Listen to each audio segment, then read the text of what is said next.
Hello दोस्तों, मैं अमित गुप्ता आप सभी का अपने चैनल टैलेंटेड स्टूडेंट्स में बहुत बहुत स्वागत करता हूं।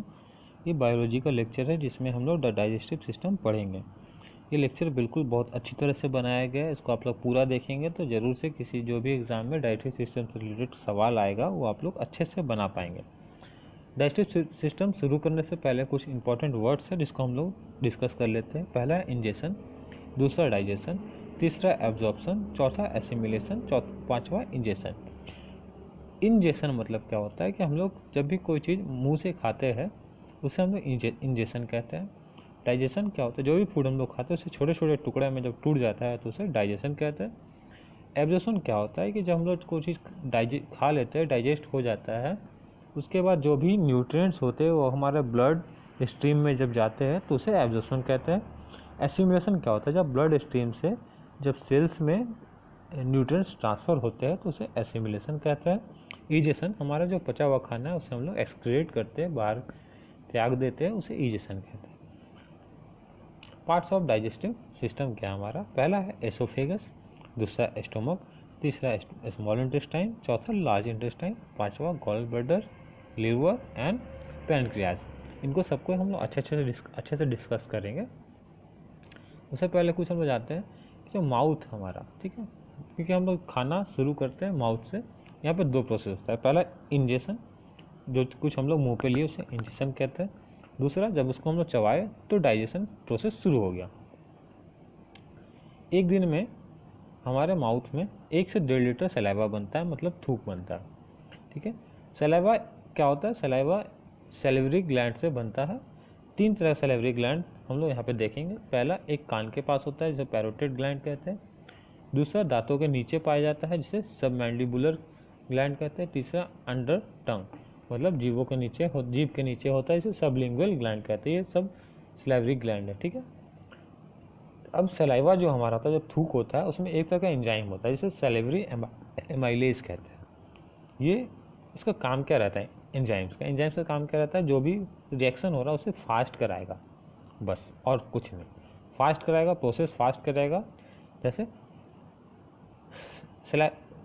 सैलिवरी एमाइलेज जो होता है, जैसे स्टार्च है, स्टार्च को माल्टोज में चेंज करता है।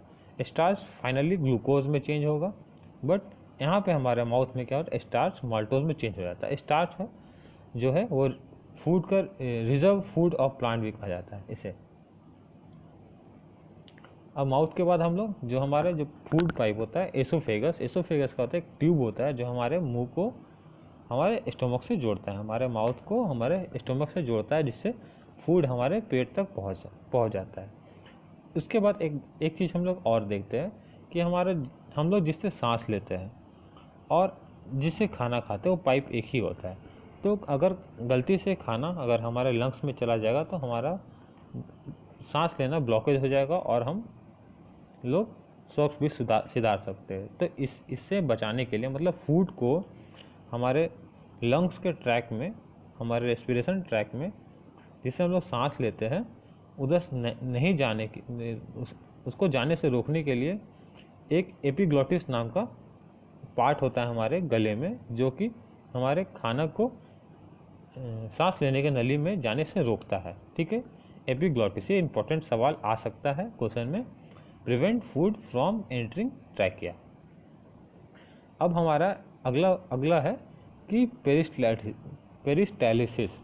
इसमें क्या होता है कि जैसे ये देखिए, अगर हमारा खाना यहाँ पे है, ठीक है, ये फूड पाइप है, ये थोड़ा सा अंदर यहाँ पे है, फिर ये क्या करेगा, कॉन्ट्रैक्ट करेगा और इसको फिर नीचे ढकेलेगा, फिर धीरे धीरे कॉन्ट्रैक्ट करते करते हमारे पेट तक पहुँच जाएगा।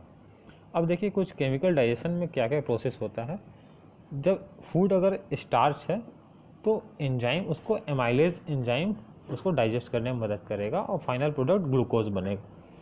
दूसरा, अगर हमारा फैट है, फूड टाइप फैट है, तो उसको लिपेज डाइजेस्ट करने में मदद करेगा और final product fatty acid plus glycerol बनाएगा। अब अगर हमारे बॉडी में फैट अच्छे से डाइजेस्ट नहीं हो रही है तो डॉक्टर्स कीटोन टेस्ट करते हैं। कीटोन्स बॉडीज अगर ज़्यादा पाया जाता है तो इसका मतलब है कि हमारे बॉडी में फैट डाइजेस्ट नहीं हो पा रहा है। प्रोटीन्स को तोड़ने के लिए एंजाइम यूज़ होते हैं, प्रोटीएज, ठीक है। फाइनल प्रोडक्ट बनते हैं एमिनो एसिड्स। अब हमारे फूड पाइप से खाना हमारे पेट तक पहुंच चुका है। तो हमारा पेट स्टोमक क्या होता है, like a bag that holds your food after you eat. ठीक है, अब यहाँ पे प्रोसेस क्या होता है कि देखिए ये जो हमारा फूड खाए इसको और छोटे छोटे पार्ट में ये तोड़ता है, जिससे हम लोग बाद में एनर्जी और न्यूट्रिशन एब्जॉर्ब कर पाए। इसमें क्या होता है, गैस्ट्रिक जूस बनता है। ठीक है, और यहाँ पे एंजाइम एक बनता है पेप्सिन। ठीक है, जो पेप्सिन ये क्या है, प्रोटीएज एंजाइम है। प्रोटीएज का एक टाइप है पेप्सिन। ठीक है, जो कि प्रोटीन को तोड़ता है पेप्टोन्स में। ठीक है, और HCl क्या होता है, इस पेप्सिन को मदद करता है अच्छे से प्रोटीन को तोड़ने में, ताकि वो पेप्टोन्स में बदल जाए। और जो भी हमारे फूड में बैक्टीरिया होता है उसे मार भी देता है HCl, क्योंकि ये बहुत ही स्ट्रॉन्ग एसिड होता है। अब हमारा पेट का काम हो गया। अब हम लोग पेट के बाद स्मॉल इंटेस्टाइन में बढ़ेंगे। फूड हमारा अब स्मॉल इंटेस्टाइन में पहुंच चुका है। सिर्फ पेट में खाना नहीं पचता है, मेनली खाना पचता है हमारे स्मॉल इंटेस्टाइन में। ये 20 फीट लंबा ट्यूब होता है, और अब जो मेन फूड डाइजेस्ट होता है हमारे स्मॉल इंटेस्टाइन में ही होता है। ठीक है, यहाँ पे फूड 4 से 8 घंटा स्टोर होता है। अब हमारा स्मॉल इंटेस्टाइन 3 पार्ट में बांटा हुआ है। पहला ड्यूडेनम, जेजुनम, तीसरा इलियम। मेनली फूड डाइजेस्ट होता है ड्यूडेनम में, जेजुनम में नहीं होता है, इलियम में नहीं होता है। अगर सवाल पूछा जाए कि where food digest the most, तो आंसर ड्यूडेनम होगा या फिर स्मॉल इंटेस्टाइन होगा। अब यहाँ पे जो फर्दर डाइजेस्ट करने में कौन कौन मदद करते हैं स्मॉल इंटेस्टाइन में, पैनक्रियाज से भी जो भी जूस या फिर जो भी एंजाइम निकलेगा वो भी स्मॉल इंटेस्टाइन में आएगा, लीवर से भी आएगा, और इंटेस्टिनल जूसेस जो भी होगा वो यहीं पे काम करेगा। अब हम लोग ड्यूडेनम में बात करते हैं। ये क्या होता है, पहला पार्ट होता है स्मॉल इंटेस्टाइन का। जो भी सिक्रेशन होता है लीवर से, पैनक्रियाज से, वो यहीं पे आता है, और सबसे ज़्यादा केमिकल डाइजेशन यहीं पे होता है। तो पैनक्रियाज के बारे में पढ़ते हैं। पैनक्रियाज हमारा स्टोमक के पीछे होता है, इंसुलिन प्रोड्यूस करता है। इंसुलिन का क्या काम रहता है, इंसुलिन शुगर लेवल को रेगुलेट करता है ब्लड में। अगर इंसुलिन नहीं बनेगा हमारे बॉडी में अच्छे से, तो हमारे बॉडी में शुगर लेवल बहुत ज़्यादा बढ़ जाएगा। ठीक है, तो जिससे शुगर का बीमारी होता है उससे पैनक्रियाज अच्छे से काम नहीं करते हैं। इंसुलिन बॉडी में जितना अमाउंट में बनना चाहिए उतना अमाउंट में नहीं बन पाते हैं। जब एंजाइम सिक्रेट करते हैं वो भी फूड को पचाने में मदद करता है। जो भी पैनक्रियाटिक जूस होता है वो ड्यूडेनम में पैनक्रियाटिक डक्ट मतलब पाइप की तरह कुछ स्ट्रक्चर होता है, उससे ये स्मॉल इंटेस्टाइन में पहुंचता है। अब यहाँ पे 3 तरह का हमारा एंजाइम देखेंगे। प्रोटीएज, ठीक है, जो कि प्रोटीन को तोड़ता है। प्रोटीन पेप्टाइड्स में टूट चुका था, ये हमारा स्टोमक में ही हो गया था। अब पेप्टाइड्स हमारे स्मॉल इंटेस्टाइन में पहुंच चुका है। पेप्टाइड्स को अमीनो एसिड को तोड़ेगा प्रोटीएज। ठीक है, अब पैनक्रियाटिक एमाइलेज, स्टार्च माल्टोज में टूटता है। कौन तोड़ता है, पैनक्रियाटिक एमाइलेज भी तोड़ता है। लिपेज फैट्स को फैटी एसिड और ग्लाइसरोल में बदलता है। ठीक है, अब आगे बढ़ते हैं हम लोग लीवर का क्या काम रहता है। ये इसे फैक्ट्री ऑफ एंटीबॉडीज़ भी कहते हैं, और ये बाइल जूस भी बनाता है। ठीक है, क्योंकि यहाँ बहुत सारे एंटीबॉडीज़ बनते हैं, तो ये इसे इसलिए फैक्ट्री ऑफ एंटीबॉडीज़ भी कहा जाता है। ये बहुत ही इंपॉर्टेंट पार्ट है हमारे बॉडी का, तो मतलब ग्लैंड है हमारे बॉडी का। Bile helps in breaking down of fats, emulsification of fats, मतलब जो बाइल जूस होता है वो हमारे फैट्स को छोटे छोटे टुकड़े में तोड़ना शुरू कर देता है, और इसे इमल्सिफिकेशन ऑफ फैट कहते हैं। अब देखिए बाइल क्या किया, बड़े बड़े फैट को छोटे छोटे फैट में तोड़ दिया। और लिपेज क्या होता है, वो छोटे छोटे फैट को फैटी एसिड और ग्लाइसरोल में बदल देता है। लिपेज बड़े बड़े फैट को नहीं तोड़ सकता है। ठीक है, तो इसमें कंफ्यूज नहीं हो पाएगा। और लिवर विटामिन शुगर को भी स्टोर करता है जब तक बॉडी को जरूरत ना हो। अब हम लोग बाइल देखते हैं, तो प्रोड्यूस करता है लीवर, स्टोर होता है गॉल ब्लैडर में।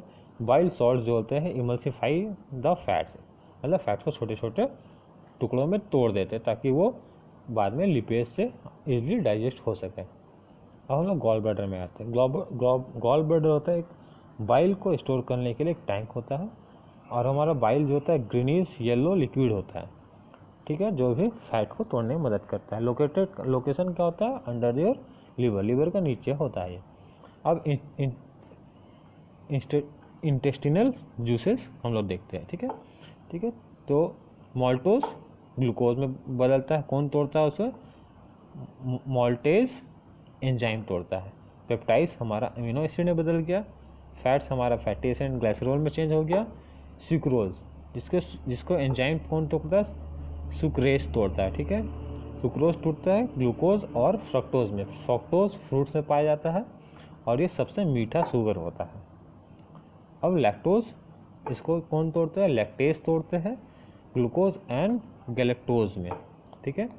अब हम लोग आते हैं एब्जॉर्प्शन प्रोसेस हमारा इलियम, ये जो कि लास्ट पार्ट है इसका स्मॉल इंटेस्टाइन का।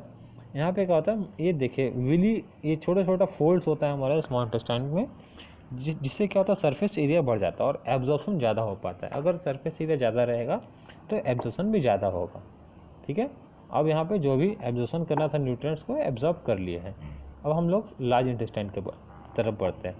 लार्ज इंटेस्टाइन में कोई भी डाइजेशन नहीं होता। ये 5 फीट लंबा ट्यूब होता है और जो भी वेस्ट मटेरियल होते हैं यहीं पे स्टोर होते हैं लगभग 10 से 12 घंटों तक, जो कि स्मॉल इंटेस्टाइन से आते हैं।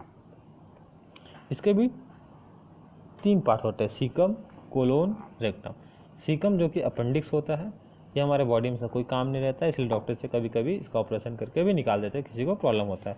इसका मेन फंक्शन क्या होता है हमारा लार्ज इंटेस्टाइन का? Absorption of water. जो भी फूड में थोड़ा मोड़ा एब्जॉर्प्शन वाटर बचा हुआ उसे एब्जॉर्ब कर लेते हैं और फिर सेमी सॉलिड वेस्ट निकलता है फीसेस, रेक्टम मतलब एनस से ईजेशन बाहर निकल जाता है। अब स्टोरेज ऑफ डाइजेस्टिव फूड, ठीक है। तो ग्लूकोज से हम लोग जानते हैं एनर्जी मिलता है, बट हमारे बॉडी में ग्लूकोज स्टोर नहीं होता है, वो ग्लाइकोजन स्टोर होता है, ठीक है। ग्लूकोज को ग्लाइकोजन में कौन बदलता है? इंसुलिन बदलता है, ठीक है। और कुछ ग्लाइकोजन लीवर में भी स्टोर होते हैं, ठीक है, लीवर एंड स्टोर मसल्स में।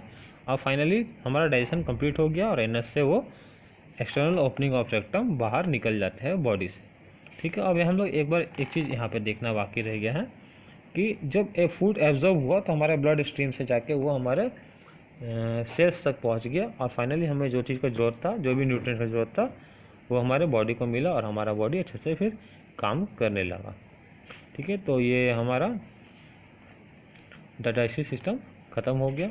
आप लोग को अच्छा लगा हो तो ज़रूर से लाइक कीजिएगा, ठीक है। Thank you.